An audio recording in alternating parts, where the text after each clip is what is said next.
became terribly interested in the molecular structure of water and what affects it. Now, water is the most receptive of the four elements.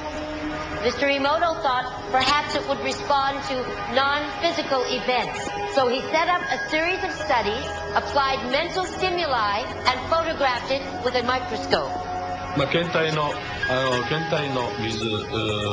The one sample of water, we drop about 0.5 cc's onto each 50 petri dishes. Then we take those 50 petri dishes and freeze them in a freezer at minus 25 degrees Celsius for about 3 hours. We take those frozen samples into a refrigerator that is set at minus 5 degrees Celsius, where a microscope with a camera is set up. There we take photographs of each of the 50 water drops individually.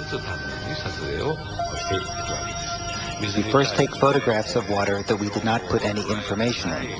Then we take the water with information and do the same procedure just described.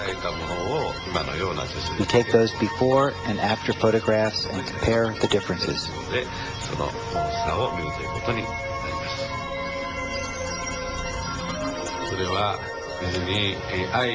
When we projected the feeling of love and thanks to water, it made the most beautiful crystal. At times like this, I think water is at peace. This first picture is a picture of water from the Fujiwara Dam.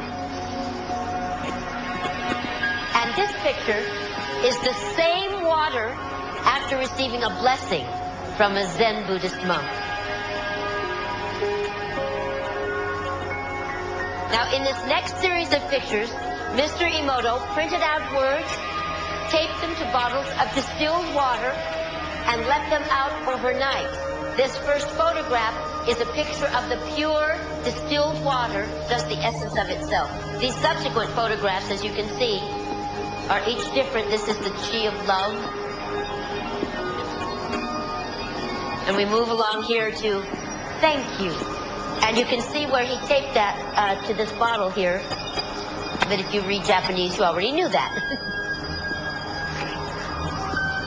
Now, Mr. Emoto speaks of the thought or intent being the driving force in all of this.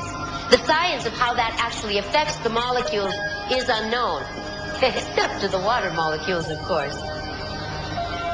And it's really fascinating when you keep in mind that 90% of our bodies are water.